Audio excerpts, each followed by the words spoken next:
Hello, and welcome to Joline Knits a Lot. This is my show about knitting here in Alberta, Canada. How are you? It's been a bit of a break since my last episode, and that's because my family and I decided to get away. We went to Hawaii for spring break and had an amazing time. We spent time snorkeling and ziplining and hiking and shopping and at the beach. My younger daughter learned to surf. She's got some bruises on her hips to prove it. But we all had a great time, and it was so lovely to be away and to be away as a family. My kids are getting older, and there won't be that many more all-together family vacations. So it was so amazing to be able to get away together for a week in Hawaii, and it was lovely. But I've just gotten back yesterday. I still have a bit of a tan, and I still have a bit of not jet lag, but still getting used to a different time zone. So I hope you don't mind if I'm a little bit slow. Hopefully I'm not slow. I'll do my best. We'll get through this together. I am wearing my Wool and Honey sweater. This is a sweater by Andrea Mallory. It has some really cool hair on me. This is what happens when you come home to a beautiful shedding dog. I'm wearing my Wool and Honey sweater. This is a sweater by Andrea Mallory. It uses elongated stitches to create a beautiful honeycomb pattern. I love this sweater. I don't wear it enough. I used some yarn ink fingering weight in a color called Antique, and I just love it. I think it's amazing. I have a bunch of finished things to show you and just a couple things I'm working on. So why don't we talk about some of the fun finished things I've been working on, and some of them are part of some knit alongs, so let's talk about those too. The first thing I finished since seeing you last was my little friend. My daughters and I named him Felipe. I don't know why. There he is.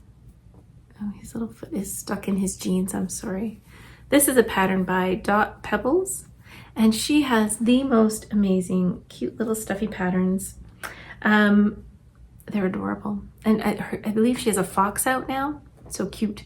Now, the thing with these patterns, as opposed to some other stuffy patterns, is that they're seamed, and that can be a little bit fussy.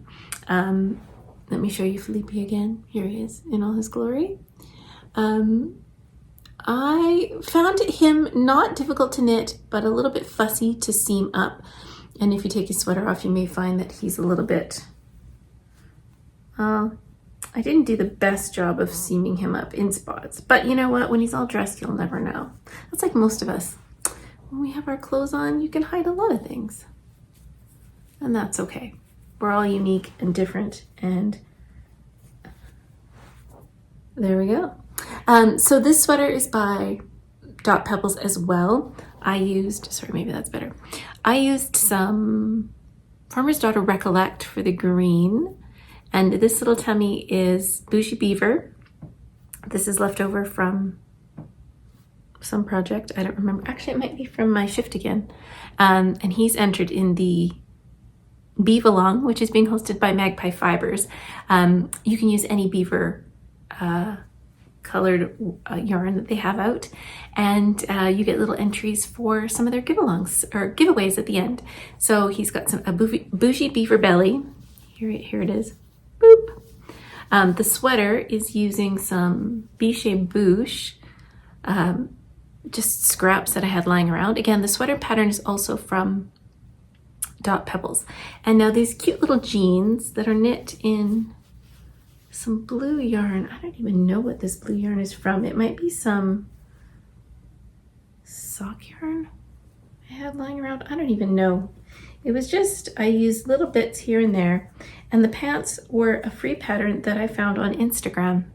And I will look up, it up and link it in the show notes below. But she just gives you the pattern details in her, like in an Instagram kind of series of pictures.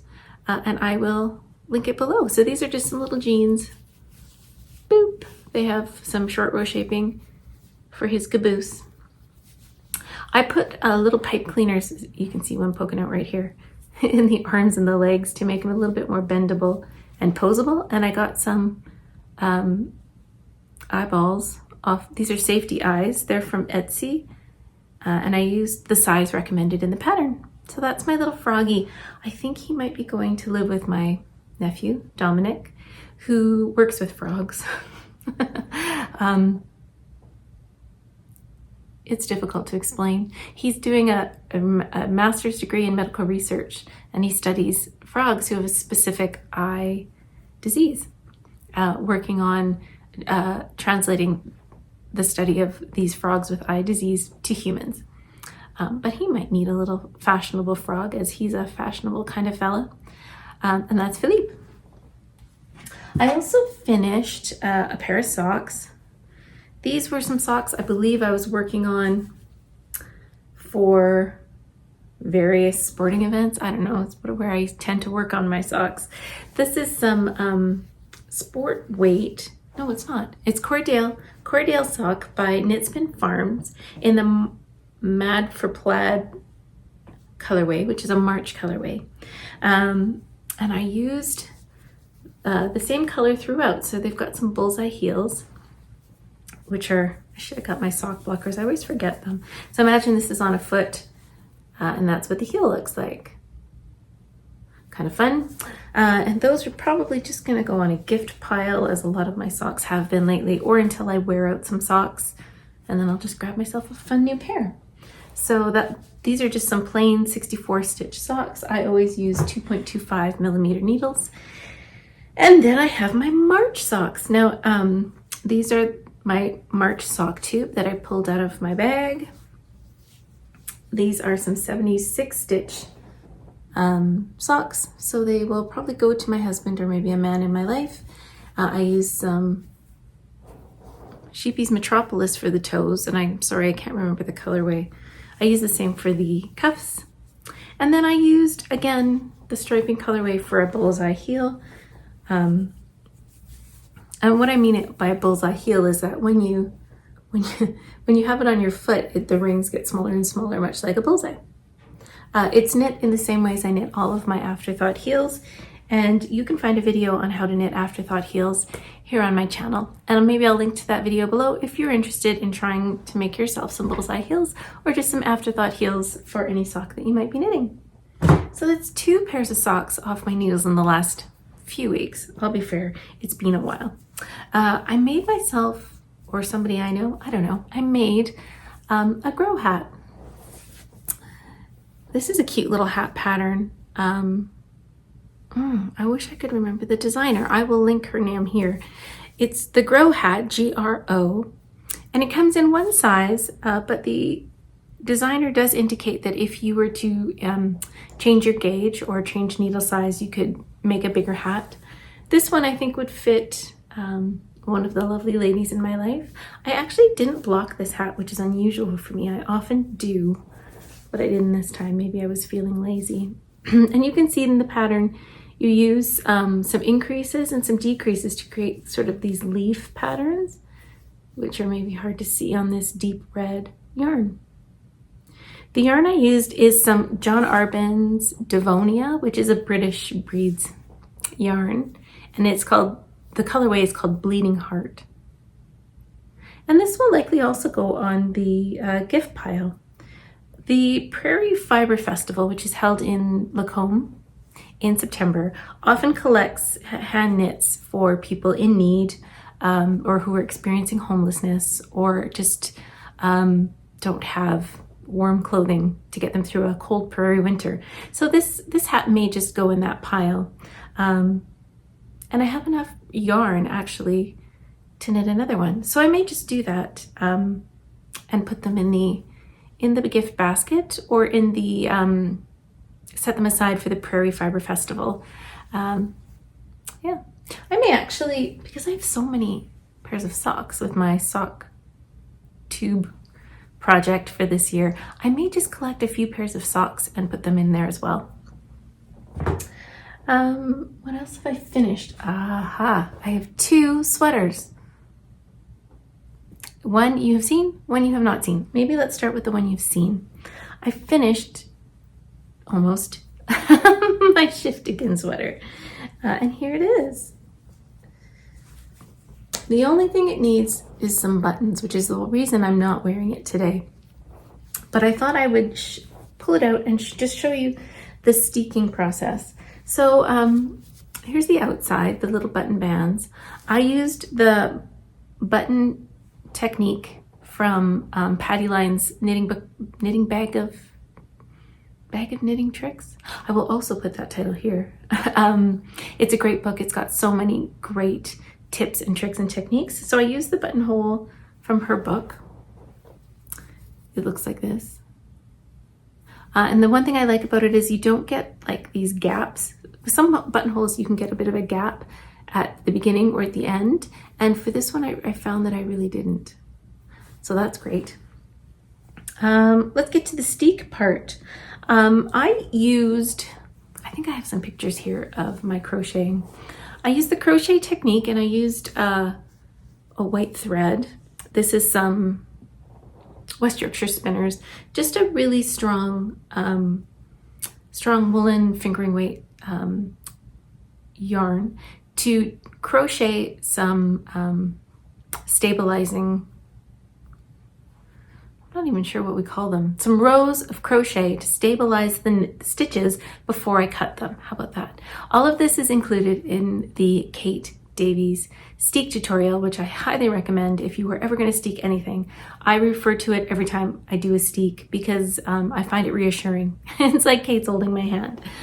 So I did 2 rows of crochet down the center of my steek stitches, and that stabilizes the stitches and also pulls them apart a little bit. So when you go to cut, you can see very clearly where you are cutting, but also once you've cut the knitting, the crochet seems to kind of pull in all the ends and secure them. Once I did my cut, I went ahead and added the button bands. Andrea Mowry's really great about giving you a ratio of how many stitches to pick up per row of knitting. So often you'll see pick up 2 stitches for every 3 rows, or maybe you say pick up 5 stitches for every 7 rows, something like that. A ratio that tells you how many stitches to pick up. And so I followed her instructions and I knit my button bands. There's one. They did seem to pull in a little bit, but then once I blocked them, I think they're fine. And then I did the sewn bind off, which gives you a very clean bind off edge that looks a lot like a tubular bind off, but you don't use the Kitchener stitch. You just sort of skip that step where you divide the stitches and you just seam it. I will also try to include a link to the sewn bind off because I find it easier than doing a traditional Kitchener bind off for a tubular bind off. A tubular bind off, if you've never done one, gives you an edge that looks like the knit stitches just roll off the edge. Let's see if I can get this. So if you can see, it just looks like the stitches continue right over the edge of the knitting, and it's a very clean look. It isn't super stretchy in my case. I have blocked this, but it does give you a very clean edge. So often for a tubular bind off, you slip all the knit stitches onto one needle and hold it to the front, and you slip all the purl stitches, hold them to the back, and then Kitchener those two together. I find that a little fiddly. There is a sewn bind off technique that allows you to get the same effect without having to split the stitches onto 2 different needles. And I will include a link to that sewn bind off in the show notes below if you're interested.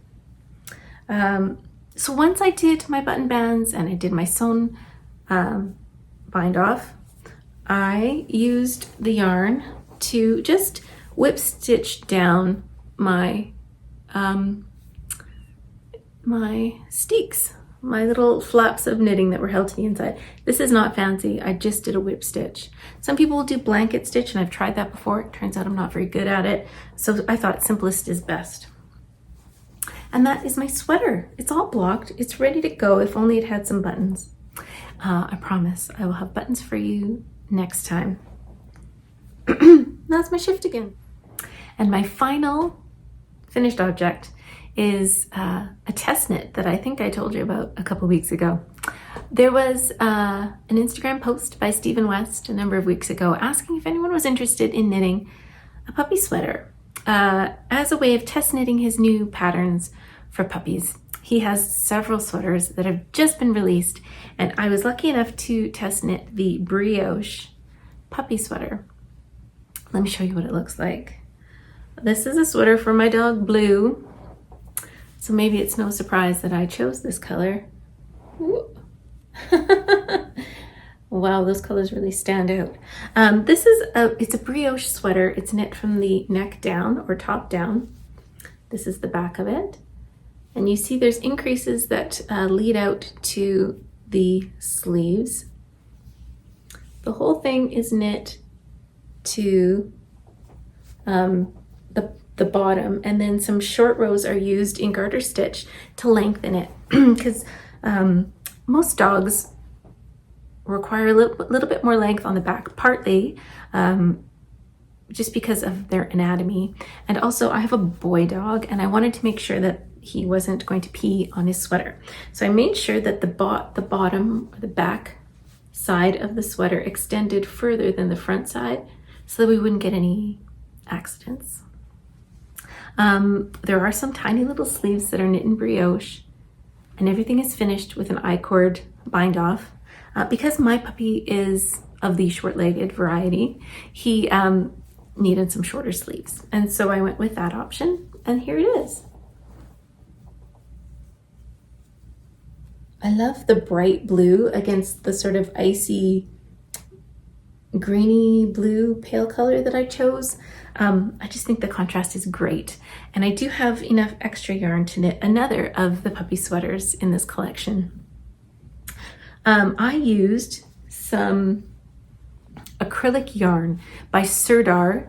I think it's called the Sirdar Snuggly in the DK color or DK weight.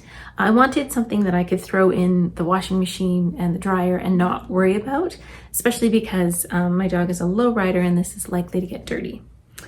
So this is the Brioche Pup Sweater, a pattern by Stephen West, and it is out now. I will include some modeled pictures here. And that is all of my finished objects. I have a couple simple things that I've been working on to keep my hands busy while I've been at the beach or on a plane, and I'll show you those now. They're just some simple little things. One of them is a sock.